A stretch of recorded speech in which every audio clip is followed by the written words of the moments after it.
There's nothing worse than being fired, particularly in the public domain.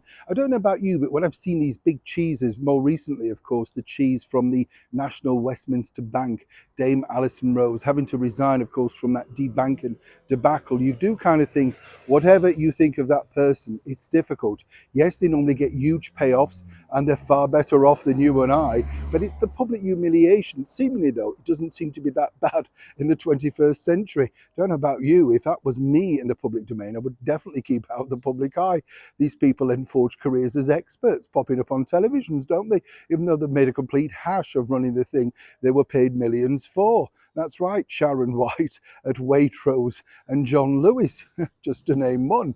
But as you know, with Harry and Meghan, they had a very spectacular fallout with the streaming giant Spotify, and their public humiliation was on the world stage. People lapped it up, of course, and then bosses decided to come out and, quite frankly, trash them to the media, claiming they were grifters, and more importantly, they were talentless and not audio stars.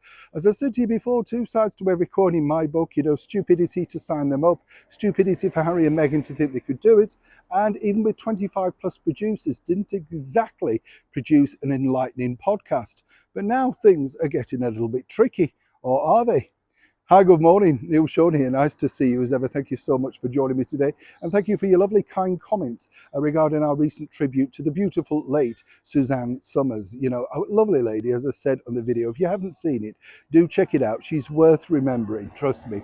Lovely, funny, down to earth, great laugher, sort of humor. I can see why she was so successful in comedies, because she couldn't keep a straight face for the life in it. Lovely, lovely lady as ever. Check it out if you get the chance. Back as ever, though, to your breaking royal story of the day. A lot of stories going around regarding Harry and Meghan and the ongoing engulfing battle behind the scenes, of course, of what happened with Spotify. We told you a while back that Spotify themselves were sort of basically claiming that they may even make a documentary about the debacle. I think this is a huge mistake, seemingly because it lets them be shown up for the fools that they are. If people wanted to pay all of that money, who would turn it down? Why should Harry and Meghan turn it down?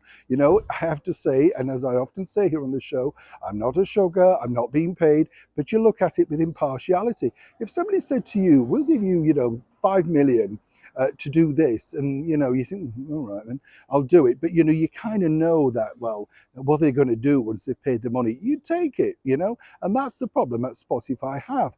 But now a lot of people are speculating that, of course, Spotify could get legal with the ex-duo. Let me tell you something, there'll be no legalities back and forth whatsoever. There's two reasons why.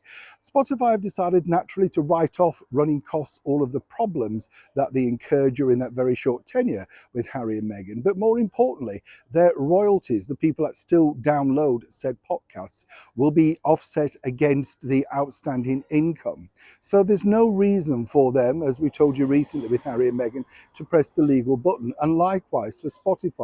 New people, the heads of people in the management want to draw a line under this. It shows just how bad they are at management. And more importantly, do they want this back in the headlines? So for all of these people claiming that there's going to be lawsuits flying back and forth, the bottom line is Harry and Meghan will be owed some royalties.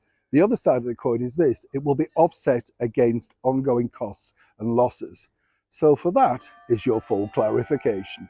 Neil Sean in the very heart of a lovely bell ringing London.